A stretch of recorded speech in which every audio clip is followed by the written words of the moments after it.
With all due respect, Senator Raffy Tulfo, Nako. maaaring nabubusit ka na kay Gina Acosta. Ayun. At baka nga, bago pa mag-umpisa yung trial, meron ka ng mindset, sino pang mga senador, laban kay Gina Acosta at baka nga laban kay VP Sara Duterte. But we can ask difficult questions without being rude. Inalmaan ho nitong si Kato Nying yung style ng pagtatanong nitong si Senator Raffy Tulfo dyan sa impeachment trial ni Vice President Sara Duterte. Ewan ko ba dito kay Sen Erwin? Pares lang, Erwin tsaka Raffy, pares lang. Ewan ko ba dito sa mga Tulfo na to, bakit ang babastos ng pagtatanong nila? Pwede nyo naman tanongin na malumana kagaya nitong si Tuta Soto, nitong si Ping Lacson Boytago, alam mo nang guilty yung verdict nila, pero kahit papaano, ilinalagay nila sa lugar yung kanilang pagtatanong. Ito ho ang mga punto de vista ni Kato Nying dyan sa style na yan na pagtatanong nitong si Raffy Tulfo.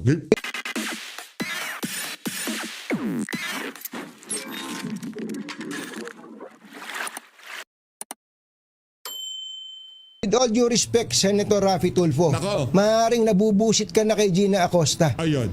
At baka nga, bago pa mag-umpisa yung trial, meron ka ng mindset, sino pang mga senador, laban kay Gina Acosta at baka nga laban kay VP Sara Duterte.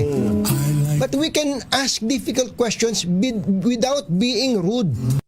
Yan, tuloy ho natin. Gerd. Nagulat Kasi. pa. Ha? Ganon! Ganon ba yung reaksyon nyo? Parang kailangan mga bago ang nailabas kasi matagal na nating alam yan. Matagal na. Di ba alam naman na natin lahat na si Gina Acosta, siya ang nag-withdraw ng pera. Si Gina Acosta ang nagpabuhat ng pera. Si Gina Acosta, nung nanghingi ng pera tong si Kernel La Chica, binigay niya. At hindi naman niya hininga ng resibo. Ang binigay niya acknowledgement receipt ng mga taong hindi nga natin alam kung totoong mga tao. Hindi ba? Hindi ba? Alam na natin yun alam na natin yun. Ang tanong ano ba ang bago para makuha uli ang interest ng tao? Yun di ba? Paano natin? Tinutulungan na kayo nitong si Kato Nying. Yun naman talaga yun. Paano nyo mapupukaw ulit ang atensyon ng ating mga kababayan? Dahil yun naman ho talaga ang pakay nila dito, siraan si VP Sara. Lahat ng pinag-uusapan diyan sa impeachment trial, narinig na ho natin yan. Mula doon sa Quadcom, o kung ano man tawag nila doon, hanggang sa Injustice Committee ni Luistro, yan at yan ho ang pinag-uusapan sa House of Representatives. Kaya hindi ho natin malaman, ano ba talaga mga quiz? Mga kuya. Doon sa trial. Kasi lahat ng ito, alam na natin. Ewan ko lang, kung hindi nyo pa alam to Ako, alam ko na to dahil kahit pa paano, doon pa lang sa House hearing narinig na natin to Ang gusto ko lang malaman, ano ba bago? Ano ba ang gusto nyo sabihin dito? Yun dapat. Ano ba gusto nyo sabihin? Naman, naitanong ko lang din naman. Mahilig lang talaga akong magtanong. Bago yan Dapat ganon. Alas 6:15 ng umaga. Eto bago. Sabi siguro ni Mother, eto bago. Muling lumitaw ang mga kakaibang pangalan sa mga acknowledgement receipts o AR. Niso Belat. Pangalan Belat. Tapos na. Sige, tapos na pala. Ang tanong, magtatanong na naman tayo. Hindi ba ang pinag-uusapan dito confidential funds? Ang kinakatwiran kasi nung kabilang panig, talagang hindi sinasabi yung totoong pangalan dyan. Ayan. Hindi sinasabi yung totoong pangalan, kaya kung ano-anong pangalan, para hindi matukoy kung sino yung nagbibigay ng impormasyon at baka sila mapahamak. Di ba? May katwiran naman yun Kaya lang, ang tanong ko doon, ikaw na may-ari ng pera, ikaw na nakikinig sa amin, nanonood sa amin, payag ka ba doon? Pag payag ka, sige, payag ka na, pera mo naman yun di ba? Pero ako, hindi ako payag doon. Kasi, kung pera ko yun, tapos gagastusin, tapos sasabihin, paano ba ginastos yan?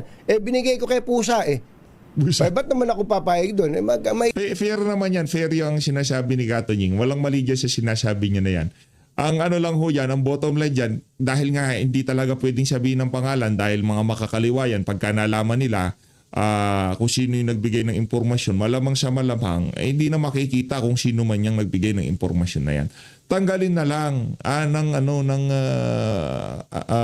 tanggalin na lang ng buo yung confidential fund na yan. Kasi hindi ako magbibigay ng impormasyon sa PNP, AFP, kung saan yung kuta nitong mga makakaliwa, mga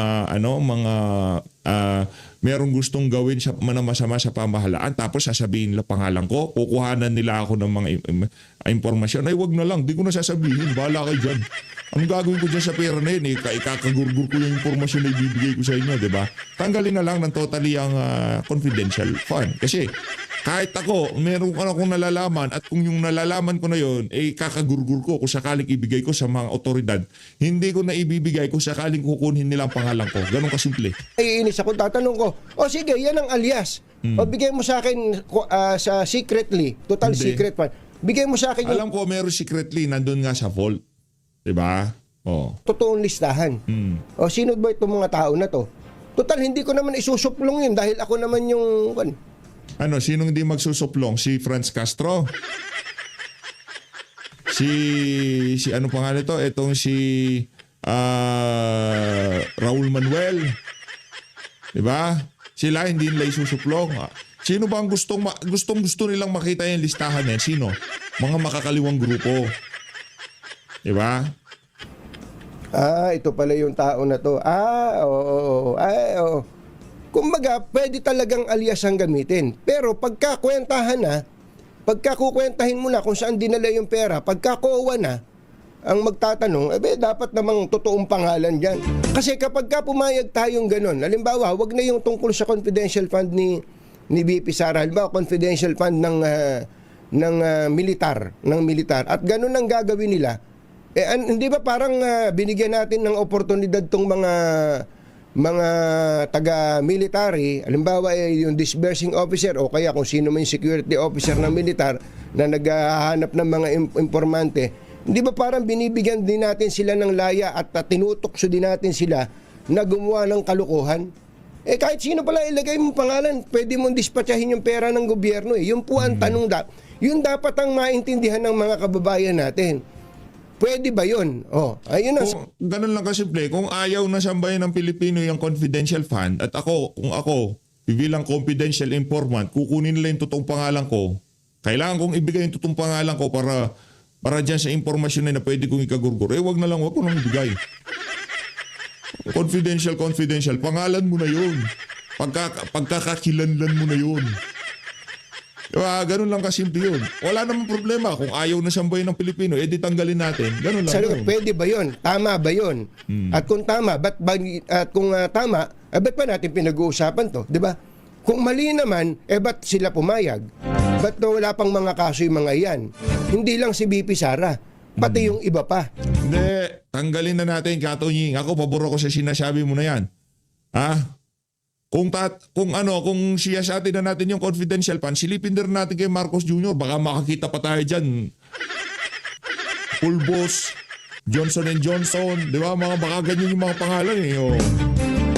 Yun ang tanong. Kasi ang naririnig at nababasa kasi natin, hindi, confidential fund nga yan, kaya nga secret ang paggamit niyan kalokohan yun.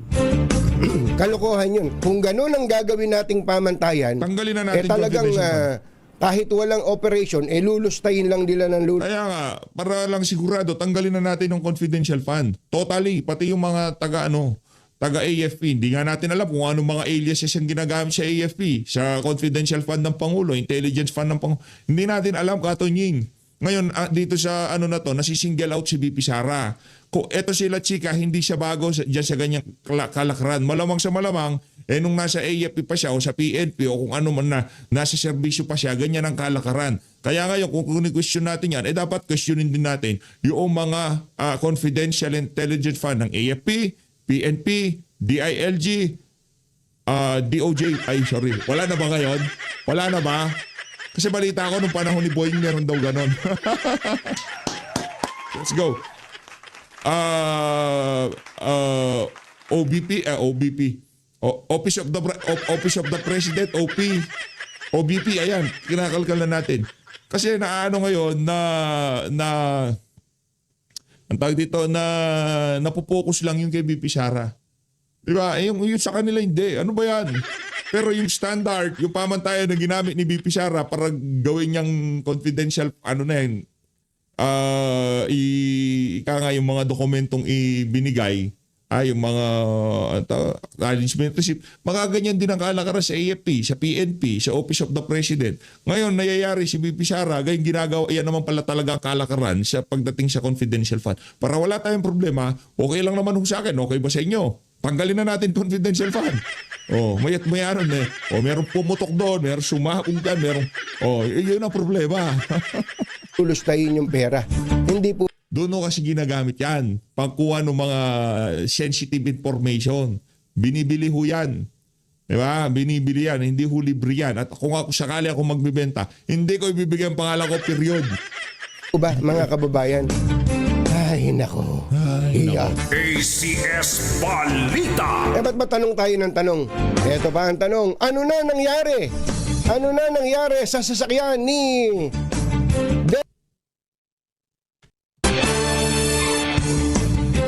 Natawa ako dito sa isa. Nabuksan ko kasi itong Facebook, YouTube channel ng DCRH eh. Sabi nung isang nag-message, ipilit mo patunying iyang narrative ng palasyo. Hindi ho narrative ng palasyo ang pinakikialaman ko. Pag-iisip ko po ang pinakikialaman ko. Gusto ko lang magtanong dahil gusto kong mag-isip. Di ba? Gusto kong mag-isip. Ako hindi ako nakatuon lang kay VP Sara eh. Yan. Ang totoo, Pero yung pinag-uusapan na confidential fund, kay VP Sara lang. Yun ang problema natin, katonying. Okay lang sana kung di ka nakatuon eh. Kaso, focus tayo dito sa confidential fund ni VP Sara. Hindi sa confidential fund ng Malacanang. Kaya kung makakatanggap ka ng mga ganyang klaseng pagtatanong, normal yan, normal. nun, lahat ng may confidential fund sa gobyerno, Ayan. kahit anong ahensya ng gobyerno, kapag ka ginagago na tayo, pasensya na kayo sa termino ha, pagka inuungas na tayo, Yan. pagka inuungas-ungas na tayo, halimbawa yung Office of the Mayor, may confidential fund yan eh. May intel fund din yan eh. O kaya yung Office of the President. Ayan, sinasabi ko. Parang kaya parehas. Ako okay lang, tanggal yung confidential fund. I don't care. Kung merong pumutok dyan, merong bigla na lang kinubkub ang ating kung ano man, kasi masasamang ano yan yung mga wala, yan ang gusto nyo. Kung yan ang gusto ng sambayan ng Pilipino, parang yan ang parang yung dating eh, di ba? Ilabas nyo pangalan. Pag nagkagipitan, dapat may listahan. Ikaw na nanonood, meron kang nalalaman na pag-atake ng mga makakaliwang grupo. Meron kang narinigan. Alam mo yung impormasyon na yan. At alam mo, kukubkubin nila ang isang paaralan, susugurin nila ang isang police station, isang base militar. Alam mo, narinigan mo. Ngayon, siyempre concern ka. Yung anak mo, kamag-anak mo, nagtatrabaho dun sa lugar na yun. Government official siya. Baka may madisgrasya siya. Ngayon sasabihin mo yan. Plano nila yan eh. Ngayon meron akong nalalaman. Kaso ang problema dito, may presyo to. Ngayon hindi nyo pwedeng kunin ng impormasyon. Hindi kailangan po. Confidential fund yan. Isusulat ko pangalan nyo. Address, huking tindahan. Lagay na rin natin dito. Ano mangyayari sa'yo? Ako, bibigay ko pangalan ko, wag na lang. Wag na lang. Good luck na lang doon sa military post na yon, doon sa police station na yon, doon sa pagtitipon na yon. Good luck. Hindi ko bibigay ang pangalan ko. Hindi ko bibigay. Ngayon, kung gusto nyo kunin ang pangalan ko para doon sa perang ibibigay nyo para sa confidential information, sensitive information na alam ko, wag na lang. Kayo, ano masasabi nyo? Ibibigay nyo? Hindi. Kasi gusto ni Katonying, pasikreto ibibigay yung pangalan. Sige, ibigay nyo. Kayo bahala dyan. Pagka nag-disburse ng pera at sinabing itong perang ito, binigay kong ganito, papayag ba kayo? Kung ikaw yung may-ari ng pera, papayag ka ba? Binigyan mo ng pera, tapos ang ginawa dun sa pera, hindi, nirelease ko kasi natin kasi yung pera, binigyan natin na 100 milyon yan kasi ibinigay kay informant 1 ang pangalan ni Pusa, informant 2 pangalan Aso, informant 3 kay Daga. Pagka ganun, pag pumapayag ka doon, okay na sa atin yun. Wala na tayong Kaya nga, kung hindi kayo papayag, edi tanggalin na natin yung totally yung confidential fund kasi sinisilip lang natin kay VP Sara sa AFP, PNP, Office of the President, Office of the Mayor, Office of the Governor, meron, DOJ, DILG. Kung meron sila at sinisilip lang, magiging batayan lang natin dito kay VP Sara, may problema tayo, Katunying. Dito na ho tayo, sa tingin ko na ano ko na kahit paulit-ulit itong si Katunying dahil alam niya merong medyo, hindi ko lang problema o kung ano pa man, bahala na siya doon. Pero hindi na natin ipupush yung punto natin. Pero kung gusto nyo ho yun, na talagang yung pangalan ng mga confidential informant ibibigay nila para lamang para dito sa mga sensitive information na nalalaman nila, nasa sa inyo yun. Ngayon, kung hindi ho tayo payag na ganyan pa lang nangyayari sa confidential fund, hindi lang tayo dapat magalit at hindi lang dapat natin siliksikin yung confidential fund ng pangalawang Pangulo. Dapat ang PNP, DOJ, DILG, AFP, lahat kalkalin na natin. Nabuksan na Pandora's box, ika nga ni ano. Diba? Ngayon, etong kay VP Sara, ang gagamitin natin pamantayan para tanggalin yung pondo na yan. At talagang yan ang magiging daan para malaman natin ang buong katotohanan. Buklatin na natin yung ibang confidential fund ng ibang mga official. Huwag kayong mag-alala. Magkaka-audit observation memo din ang Office of the President pagkatapos ng administrasyon niya. Si Marcos Jr. sa pag-utilize niya ng confidential fund na yan. At malalaman din natin yung mga pinagamitan nila. Si Mr. Pangalan, mga aliases na kakaiba. Prosecution, not to violate the sub judice rule. But Ayan, for ayan. those that are listening, Ayan, tayo. Sub judice paliwanag mo tayo. naman sa amin, ano ba itong sub judice rule? Let's break it down. I know from law school, it's Latin for under judge. Yep. Tama po yung ginawa ni Presiding Officer Alright, buddy! Chis Escudero dahil nasa rules po yan ng impeachment court na dapat hindi magsalita yung mga parties tungkol sa mga merits ng kaso. Hindi lang po abogado. Kasama na po yung parties mismo. Kasama na rin yung panel of prosecutors. Kasama na rin po yung spokesperson nila. Pero po, hindi saklaw ang media. Hindi po saklaw yung mga nagko-comment sa labas ng mga partido. Pero saklaw yung mga senator judges. Ano pong ibig sabihin ng sub judice rule? Habang umaandar po ang trial, yung mga involved sa kaso, huwag kayong magsalita about questions of law, question of facts, dahil po mai-impluensyahan yung pagdinig ng mga judges. Kung gusto nyo pong i-argue ang case ninyo, i-argue nyo sa trial. Pero po yung mga hindi involved sa trial, part po ng ating freedom of speech na magkomento sa kahit na anong bagay. Even the na may- merits of the case. Yes, pwede po. And para dun sa what can damage the integrity of the impeachment court. Yung mga, para dun sa mga saklaw, for example, members of the prosecution and defense, ano yung parang type of statements that might violate this? Opo, Let's just give examples. Yes, nakikita natin yung mga spokespersons. Kapag sila ay nagsasalita sa labas, yung mga spokesperson nila, mga abogado rin sa loob eh.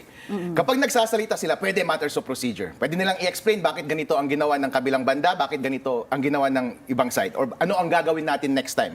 Pero once i-argue mo sa labas ng korte, kung bakit ganito dapat ang holding natin sa question of fact or question of law, yun, dapat ginagawa mo yan sa loob. Ganon din po, sabi ni Senator Chis, nasaklaw din yung pag-argue nila sa loob na hindi naman part of the procedures. Halimbawa po, mahilig po yung parehong banda na gumawa, parating nag-object. Conclusion of fact po, conclusion of law po. Parating may opening statement, may closing statement, parating po silang nag-object. Ganon din po yung mga senator judges. May mga political advocacy po yan. Ginagamit po nila yung kanilang oras para mag-advocate para sa kanilang side. Sabi ni Senator Chis Escudero, magiging stricto na daw siya at bawal na lang yun. At tama po yung ginagawa niya, kaya nga po merong rules of court at merong rules sa impeachment trial. Dapat sundin po natin yun at tungkulin po ni Senator Chis Escudero na ipatupad ang mga bagay na yan strictly. Yeah, oo. At sa tayo as lawyers, na-experience Nakakatakot talaga natin namang yan. i-guess ito si Atty. Harold ang mga Respicio. courts sa Pilipinas about sub judice. Pero it came at day 19 of the impeachment trial. So, do you think that this came too late or yung timing, bakit ngayon lang nagkaroon ng ruling on this sub judice rule? Like you said, nandyan naman talaga sa rules of impeachment yan. Siguro po napapansin na ni Senator Chis Escudero na naaabuso na yung sub judice rule. Umpisa pa lang po nakikita natin na maluwag sila. Okay lang naman po yun kasi po interest po ng publiko ang number one priority natin. And ang interest ng publiko ay mabigyan sila ng tamang impormasyon. Ngayon, kaso nga lang po, naaabuso within trial and outside of the trial court. Sabi niya, since paulit-ulit kayo, nakakapikon kayo. Tama na. Tama Pero na. ang tanong Sumusobra ko, na kayo. when you're saying na nakakapansin siya na naabuso na, in your observation so far, bago lumabas tong ruling na to, which side was more noisy? Sinong mas maingay? Prosecution or defense? Pareho po sila. Pareho ba? Pareho po. Pareho po dahil po umpisa pa lamang noon, kapag nagpe-present sila ng witness, may opening statement, may closing statement, wala naman po sa rules of court yan. Pati rin po, Senator Judges, parating may advocacy yung mga question nila. Ganon din po yung defense. May ganon din po. Parati silang nag-o-object sa isa't isa. Ang nangyayari po, kapag po ulit-ulit iyon, sunod-sunod din ang objection at sunod-sunod ang drama sa loob ng impeachment trial, hindi po nakakatuwa para sa publiko. Mag-stick po tayo sa rules. Ang sabi lang po ng rules, ang ating trial ay para sa determination lamang ng questions of fact. Magtanong ka lamang ng question of fact, i-elicit natin yung facts and sagutin mo lamang. Yung pag-iisip ay nasa Senator Judges na po yan at nasa publiko na po. Pero kasi alam naman natin na karamihan ng audience among the senator judges are not lawyers. So, in court, it's understandable na yung typical na kaso, ang kaharap mo, judge, huwes. So, sila, they know how to filter yung sinasabi as to ano yung relevant, ano yung mga side comments lang. But in this case, you're also trying to pander to non-lawyers as senator judges. So parang it will be effective kung yung mga sinasabi mo ay, let's say, mas nakaka-move ng damdamin, ganun. So, which I think so far, yun nga yung ginagawa. But like you said, mukhang nakalata ang presiding officer na umaabuso na. But then how do we balance that with the type of audience that we have for this case para ma-elicit yung boto ng mga senator judges? In fact, Attorney Karen, that's a good strategy nga po. Dahil po ang mga maghuhusga sa huli ay mga Senator Judges. At may re-election yan sa susunod. Oo. At dapat yung decision nila sang-ayon sa puso ng taong bayan. Kaya dapat mag-appeal sila at mag-pander sila sa taong bayan. Kaya yun ang indirect strategy ng bawat kampo. Kaso nga lang po naaabuso eh. Pero po, meron din po namang komentaryo sa labas. Kayo din po pwede pong magkomentaryo. Ako rin po nagko-komentaryo continually. Wala pong problema doon. Basta po, ang mahalaga dyan ay sa bandang huli ay malaya dapat ang exchange ng information. Meron namang nagko-komentaryo sa labas na-argue nyo naman ng maayos sa loob ng trial. Ang pinakamahalaga po ay orderly yung pagtakbo ng trial. But do you think this would make either side deploy mga emissaries, meaning they will elicit or hire people na maging commentators publicly kahit na hindi sila supposedly part ng defense or prosecution, pero on the side, kampi sila sa, let's say, prosecution or defense at sila yung ipapag-guest sa media. Hindi Or na po sila kailangan yung magpo-post, diba? Hindi na po kailangan mag-hire ng emissary, Attorney Karen, dahil ako po voluntary. Nakikita niyo po ako, nagko-komento rin ako sa impeachment trial and most of my comments are in favor of VP Sara Duterte. Pero walang bayad yun. Ganon din po naman sa kabilang side. Mainstream media, iba't ibang side din at marami rin namang mga vloggers na nagko-comment. In fact po, nakikita ko po malusog yung exchange ng arguments sa social media and then even sa media rin. Wala pong problema doon. Hindi naman nako-curtail ang freedom of speech and yung efficient flow ng information para po maayos ang determination ng publiko sa merits ng case at kung sa bandang huli ay dapat ba mapanagot si VP Sara Duterte. Okay, but talking about either side, in response to Senator Cheese's sub judice ruling, House Deputy Speaker Janet Garin said this will have an effect on the prosecution, but, to quote her, we will do the necessary innovations kasi hindi kami papayag na hindi maabot ng bawat Maria at Juan de la Cruz ang impormasyon, ang totoong impormasyon, the facts that are happening within the impeachment court.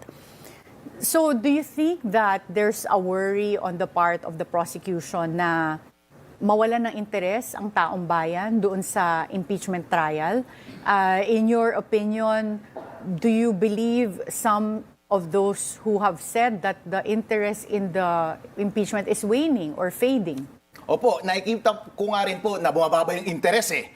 Pero po makikita natin sa mga surveys na ang taong bayan gusto nilang magpatuloy yung trial para lumabas ang buong katotohanan. Pero if in the process ay boring yung trial at parang tedious at hindi masarap panoorin, kasalanan na yan ng prosecution dahil hindi maganda yung strategy nila siguro. Pero maganda rin naman yung trabaho ng defense na pinapahirapan nila yung prosecution at nagiging tedious dahil na rin dito sa mga sub judice statements nila sa loob at sa labas, kaya maraming objection. Mas maganda po sana kung mas magaling silang sa pagkandak nila ng trial para mas enjoyable na panoorin. But at any rate po, nagko-comment pa rin po naman sila outside ng trial court.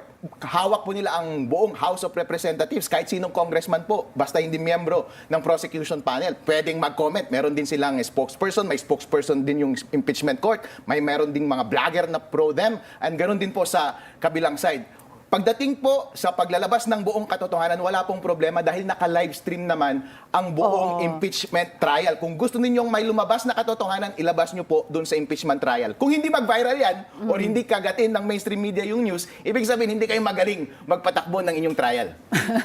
Pero kasi kung based on the law and the facts lang, sometimes it can be boring, lalo na when it's technicalities, di ba?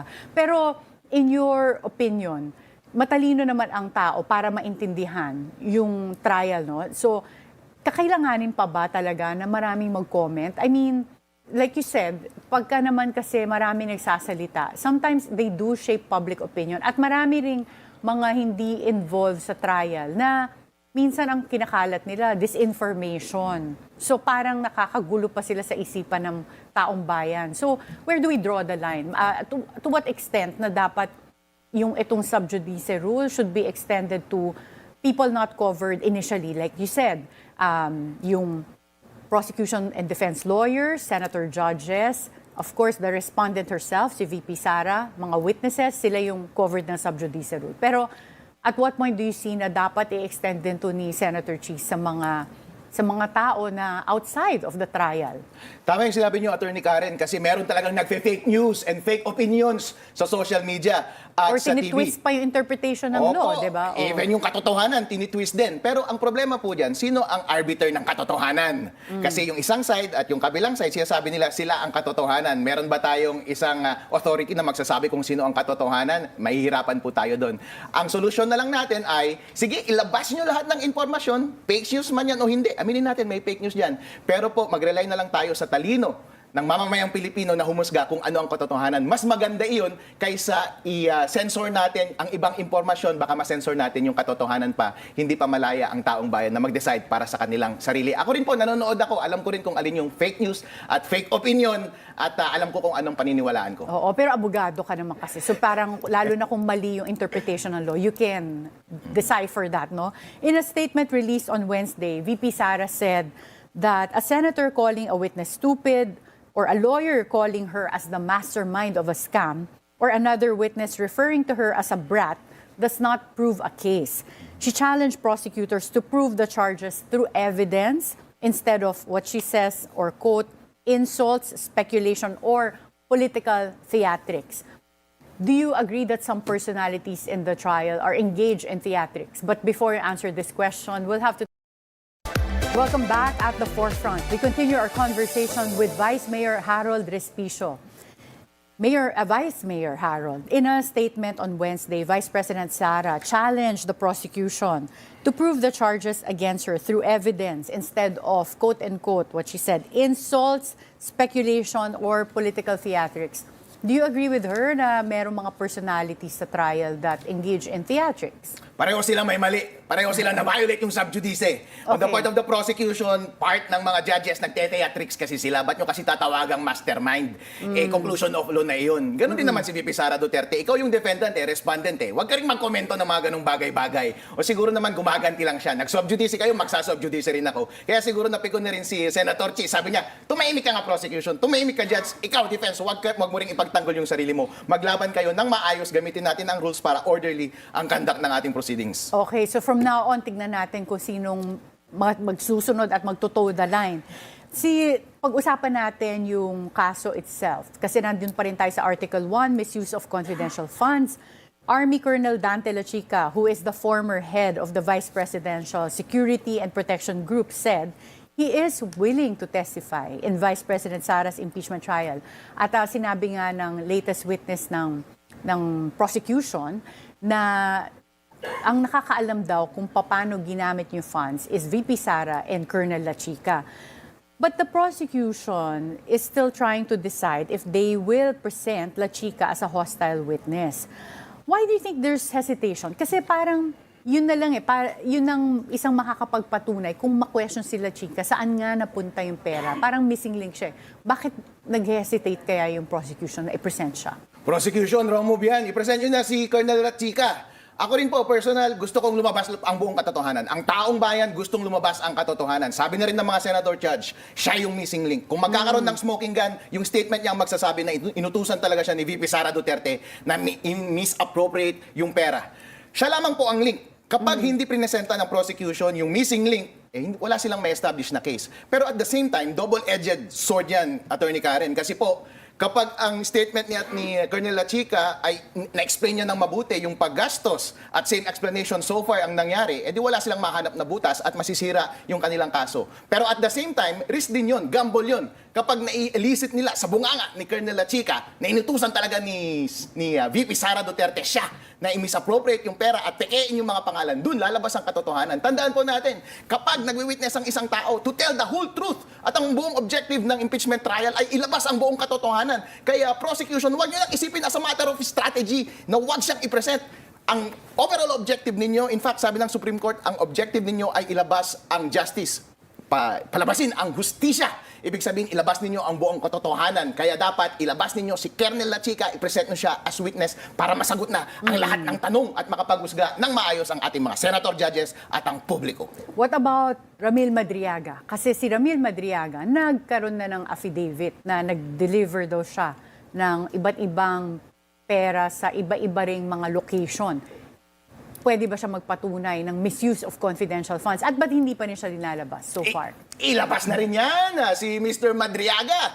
Tingnan natin para matesting po. Doon po kasi sa mini trial na ginawa nila sa Committee on Justice noon at para sa mga trial, sa mga proceedings nila sa in aid of inquiry noon sa Senate at saka sa House of Representatives, walang masyadong cross-examination. Walang extensive na due process. Ito na po ang natitira at last opportunity na magkaroon ng maayos na cross-examination at due process para matest yung credibility ni Mr. La Chica, ni Mr. Madriaga, kung nagsasabi sila ng katotohanan o hindi. Kaya po, kung gusto nating ilabas ang buong katotohanan, ilabas nyo silang pareho, Mr. La Chica and Madriaga. At kung sino pa mang witness ang naiisip ninyo, isapin na ninyo. Except si VP Sara Duterte kung ayaw niya dahil karapatan niya yan against self-incrimination na hindi siya tumayo sa Oo, witness it's a stand. constitutional right Yes. not to appear. Pero yung sinasabi kasi ng ibang tao, kung wala kang tinatago, bakit hindi ka humarap? So, how would you advise if you were in the defense, VP Sara, dapat ba niyang harapin yung trial? Kasi yun ang binabati ko sa kanya na una, sinasabi mo rin na dapat bilisan yung pace ng trial pero never ka pa nagpapakita. So, what do you think? Ay sasabihin ko sa kanya, huwag kang humarap. Bakit po? Dahil ang burden to prove the case is nasa side ng prosecution. Ang problema po kasi kapag nagsalita siya, pwedeng interpret ng publiko or ng kalaban or ng prosecution yung kanyang sinasabi at ipipinta na meron siyang kasalanan. Sa panahon nga ni Stalin, sabi niya, just point me the person and I will say the crime. Ibig sabihin, kahit anong sabihin mo, makaka-invento ako ng kasalanan laban sa'yo. At tayo po, hindi naman tayo perpekto bilang tao. Meron tayong mga tinatagong kahit konting dumi. Baka pwede nilang palakihin yun at pwede nilang ipinta na talagang meron tayong mabigat na kasalanan. Para makaiwas tayo sa risk na yun, huwag mo nang ipresenta yung tao na pwedeng ma-incriminate niya ang kanyang sarili. Mag-rest tayo doon sa due process na nagsasabi na kapag merong kaso ka, burden ng prosecution na patunayan. Interesting. Paano kung umabot sa point na ang missing link na lang ay yung testimony ni VP Sara? So, the prosecution would be in a bind. Parang sila yung kailangan maghanap ng paraan. Paano ilalabas yung hindi masupply ng testimony ni VP Sara? Because, like you said, tama rin naman, nasa Constitution talaga natin yung right against self-incrimination if ikaw yung inaakusahan. Kapag ang missing link na lang ay si VP Sara Duterte, ibig sabihin lahat ng mga witness na prineset nila ay kulang. Malamang po, kapag tinanong mo in-enforce mo na pumunta si VP Sara Duterte sa witness stand at tatanungin mo siya ng incriminating question, i-invoke niyo rin niya yung right niya against self-incrimination. So, wala rin pong silbi So, kung mag-i-invoke rin siya ng right against self-incrimination, di wala rin pong makukuha. Hindi niya i-establish talaga yung link laban sa kanyang sarili. Bago pa siya makasagot, kung ako yung defense attorney, mag-object kaagad ako because the question is incriminating. Pero sa atin, ang impeachment is different from a criminal case wherein it doesn't require proof beyond reasonable doubt. Do you think at that point, the senator judges will vote just based on substantial evidence, or kahit na parang merong likelihood na may kasalanan siya, they will vote to convict? Sabi po ng Supreme Court na may political element ang impeachment cases. At doon nga sa ligang batas at sa ating mga batas, walang nagsasabi kung ano yung proof required to convict dito sa burden of impeachment proof. trial. Pero Oo. sinabi po ni Senator Miriam Defensor Santiago noon, it should be more than substantial evidence na required sa mga administrative case, pero less than proof beyond reasonable doubt na required sa mga criminal cases. Relevantly, sa Commission on Audit, ang required lang doon is adequate evidence, pero walang due process doon. And ang substantial evidence is more than prima facie evidence. So far po nakikita ko na may prima facie siguro, pero substantial evidence hindi namimit. Adequate evidence medyo lagpas doon, pero I think yung threshold na above substantial evidence ay hindi pa nila namimit. Kaya nga po, tama po yung sinasabi ninyo na ang missing link ay si Colonel Lachica or eventually VP Sara Duterte. Pero kapag unsuccessful pa rin sila with Colonel Lachica and VP Sara Duterte, sorry na lang, kailangan nating paandarin ang totoong gulong ng hustisya at hindi nyo maiiwasan na kapag hindi sufficient yung evidence, dapat ninyong i-acquit yung tao. Okay. In an interview here on BNC, former Senate President Franklin Drilon said some senator judges have shown their respective political biases and that should stop. Do you think this can be avoided realistically, considering that senators are political by nature? Meron sila, tayo nakikita natin ngayon, particularly for the composition of the Senate, hating-hati yung majority block tsaka minority block. Ay, sa tingin ko, hindi po eh. Dahil ang mga senator, mga judge po yan. Kapag nag-aabogado po tayo sa korte, kahit objectionable yung question ng judge, pagbibigyan natin. Pero tignan natin kung i-enforce ni Senator Cheese. Sabi po niya, saklaw kayo, Senator Judges, kapag nag-question kayo na advocating, reprimand on the record and the next 30,000 pesos. Siguro marami naman silang pera para magbayad ng paulit-ulit na 30,000 pesos para lang ma-advocate yung kanilang case. Okay, it's going to be interesting no, to see that. Okay, let's talk about your legal battles naman. Marami ka rin kinaharap na legal battles. So, in May 2026, the Cybercrime Investigation and Coordinating Center filed a criminal complaint against you before the NBI for inciting to sedition, inciting to rebellion, and unlawful utterances. What is the status of that complaint now? Nakausap ko si si Attorney Aboy Paraiso personally, hindi ito formal communication. Sabi niya nasa DOJ na daw yung case at yung case ay inciting to sedition. Pero hindi ko po natanggap yung subpoena mula sa NBI kasi pinipilit nilang iserve sa akin in person. Sinerve nila sa firm ko sa BGC, hindi na ako nagtatrabaho doon. Sinerve nila doon sa munisipyo, sa probinsya, iniwasan ko, nagtago po ako.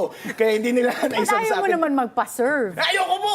Dahil feeling ko personally medyo politically motivated po yun. Alam ko rin naman na matatalo ako sa NBI. Kaya nung sinabi niya sa akin na nasa DOJ na, expected ko na po yun. At expected ko na rin siguro na umakyat sa korte. O sige, iwarat niyo ako. Magbe-bail out na lang ako. Sanay na po ako dyan. Hindi po kayo yung una na nagkaso sa akin dahil sa mga criticism ko sa government. Oo nga, and speaking of, nagkaroon nga kayo dati ng warrant of arrest. No, back in February 2025, yung COMELEC naman, the Commission on Elections, filed a cyber libel complaint against you. At nung nag-file kayo ng demurrer to evidence sa Regional Trial Court, this was dismissed by the RTC. So ano na po ang status ng kaso na yun? Panahon na po namin para magpresenta ng case namin. So ongoing yung trial? Ongoing po. Hindi ko po alam kung nakapresenta na kami ng witness dahil excuse po ako na mag-attend dahil meron po akong duties sa probinsya na mag-preside ng aming mga sessions.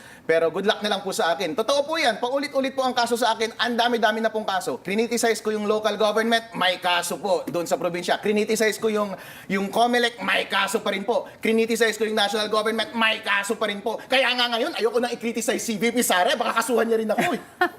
Okay, kaya parang very relevant. Kaya dinudugtong ko to kasi Natatawa sub yung judice mga rule. Alam Natatawa ko yung mga nanonood kay Attorney Respice. natin yung mga penalties, di ba? Admonition, tapos sa strike 2, 30,000 pesos. But in real life, pagka nagkikriticize ka or may nasabi ka rin, maraming kaso no, na pwede, like itong inciting to sedition final against you, cyber libel complaint. Nagsisisi ka ba na maingay ka? Hindi po ako nagsisisi, Attorney Karen. Dahil ang greater duty po natin sa publiko ay ilabas ang katotohanan at i-confront natin ang misbehavior dahil yan lamang ang huling alas natin at huling armas natin para maitama ang lahat ng kamalian. Imagine nyo na lang po kapag nananahimik tayong lahat, kapag nanahimik si Senator Marcoleta, di hindi na lumabas yung flood control scandal. So, mas greater duty po yan, higher duty, regardless of the risk. Hindi ko po pinagsisisihan. Sa bandang huli, naniniwala ako, kahit kampi nilang prosecutor, kampi nila ang judge, hindi papayag ang Supreme Court na mag-set ng precedent na i-convict nila ako dahil lamang criticize ko ang government. Alam ko po, sa huli, ang katotohanan at ang tama ang mananalo. So, mananalo po ako! Yehey! Buhay na buhay talaga pag ikaw ang guest. Salamat, Mayor, Vice Mayor, Harold Respicio. At bigyan nyo na lang po kami ng updates pag meron na dun sa mga kaso na kinakaharap ninyo. Pero thank you rin for your insights on understanding itong Ayun na nga mga kababayan, maraming salamat po sa pag-support sa PH Update. Mag-ingat po kayo lahat. Mahal natin Pilipinas.